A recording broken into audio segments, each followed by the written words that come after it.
Sir जो fix deposit है, बहुत सारे लोग एफडी पर अभी भी काफी रिलाई करते हैं, क्या फिक्स डिपॉजिट भी ये फिक्स इनकम वाली कैटेगरी में ही आता है?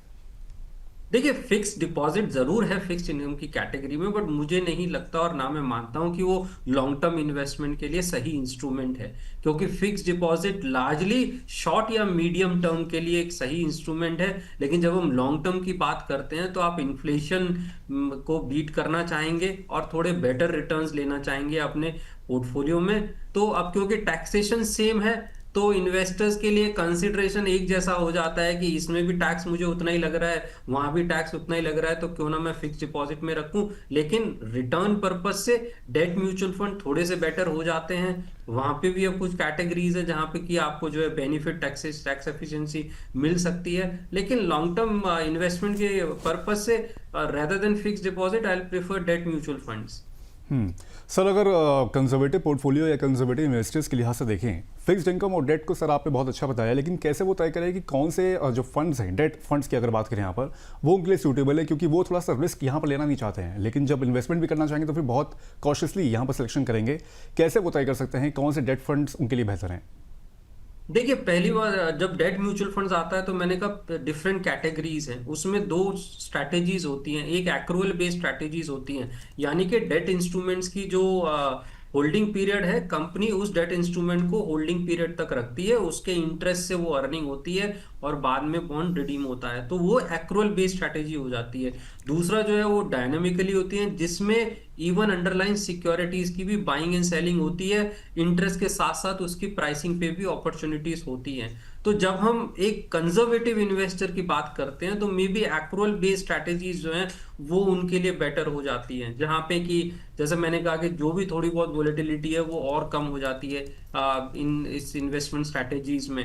तो एक कंजर्वेटिव इन्वेस्टर्स के लिए long term debt mutual funds के अंदर अगर हम ऑप्शन की बात करें तो एक्रूअल बेस्ड जो फंड्स होते हैं वो ज्यादा उनके लिए प्रेफरेबल हो जाते हैं। ठीक है सर। सर ये जो कैटेगरीज हमने चार्ट पे शो करी हुई है, इसमें एक कैटेगरी कैश इंस्ट्रूमेंट्स भी है। सर कि जी कैश इंस्ट्रूमेंट्स क्या है, हम थोड़ा सा समझना चाह रहे हैं, क्योंकि कैश से जितना हम समझ पाते हैं, या तो कैश जो है हम अपना बैंक में डिपॉजिट करा देते हैं, हमारी जेब में जो कैश रखा होता है, लेकिन सर ये कैश जी। इंस्ट्रूमेंट्स क्या होते हैं? देखिए, कैश इंस्ट्रूमेंट क्या है कि मेरा ये मानना है कि कोई भी लॉन्ग टर्म इन्वेस्टर है, ओके, उसके पोर्टफोलियो में थोड़ा बहुत ऐसा कंपोनेंट होना चाहिए कि जो मार्केट बेस्ड अपॉर्चुनिटीज को कैश इन कर सके, उसके पास वो सरप्लस अवेलेबल हो। दूसरा, विद इन अब कैश इंस्ट्रूमेंट हम क्या बात कर रहे हैं, तो हम डेट म्यूचुअल फंड की ही बात कर रहे हैं। Short term money market funds हैं या short term debt mutual funds हैं, अगर आप उनके भी रिटर्न देखेंगे तो लॉन्ग टर्म में उनके भी रिटर्न थोड़े से बेटर हैं कंपैरिजन टू आपका बैंक सेविंग अकाउंट। लेकिन एक कैश इंस्ट्रूमेंट एक तो स्टेबिलिटी प्रोवाइड करता है, दूसरा आपको वो अपॉर्चुनिटीज लेने के लिए हमेशा आपके पास वो सरप्लस अवेलेबल होता है कि अगर कुछ अपॉर्चुनिटीज आती हैं और आप अब कहीं पे जो है अपना कैश आपको अवेलेबल चाहिए जिससे उन अपॉर्चुनिटीज को देख सकें, जैसा कि ऑलरेडी जो आपने एसेट एलोकेशन किया है तो उसके लिए आपके पास फंड अवेलेबल हो जाता है। और दूसरा, आपके एसेट एलोकेशन में भी खासकर कंजर्वेटिव इन्वेस्टर्स के लिए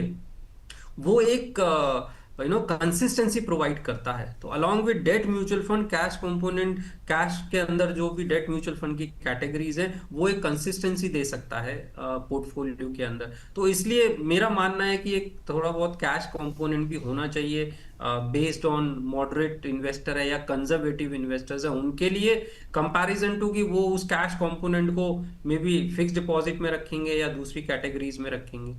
सर, जैसे कि हमारा थंब कह रहा है कि 1 लाख रुपए निवेश करना चाहिए, लमसम के लिहाज से सर आपको क्या लगता है? और अगर उसको हम लोग कंपेयर करें एसआईपी के लिहाज से, क्या लगता है कि सर स्ट्रैटेजी यहाँ पर क्या बेहतर रहेगी? कोई नया निवेशक है अगर वो, तो लमसम अपनाएं या एसआईपी के तरीका अपनाएं निवेश के लिहाज से? देखिए, कोई अगर नया निवेशक है और उसको 1 लाख रुपए निवेश करना है तो मेरा मानना है कि खासकर इक्विटी पोर्शन में उसके लिए एसटीपी का ऑप्शन उसको अपनाना चाहिए। आप उसी फंड के जो जिस इक्विटी फंड को आपने सिलेक्ट किया है उनके लिक्विड फंड में आप वो निवेश करें और वहां से सिस्टमेटिक ट्रांसफर प्लान करके आप उसको अगले 1-2 साल के अंदर निवेश करें, तो आप उसको स्टैगर कर दे इन्वेस्टमेंट को।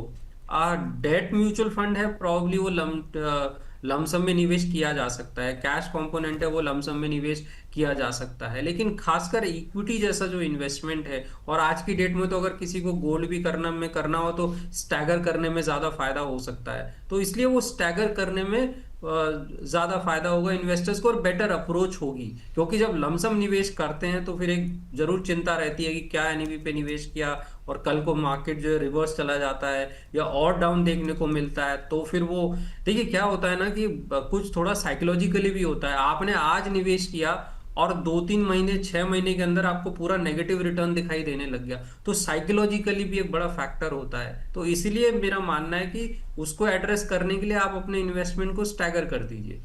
स्टैगर करके, यानी कि छोटे छोटे अमाउंट्स में एसआईपी के थ्रू आप निवेश कर सकते हैं। एक बार पोल पर नजर डाल लेते हैं। देखिए, थोड़ी सी वोटिंग और करिए। सभी लोगों को मैं कह रही हूँ फटाफट से एक्टिवली हमारे पोल पर आज के वोट कर दीजिए। निवेश के लिए कौन से फंड सही हैं? Large cap fund, flexi cap fund, sectoral fund, multi asset fund. आपके राय में, आप लोगों की समझ में, बूझ में आपको क्या बेहतर लगते हैं निवेश के लिए? कौन से फंड? हमें फटाफट से पोल पर वोट करके बताइए। और सभी दर्शकों का स्वागत है।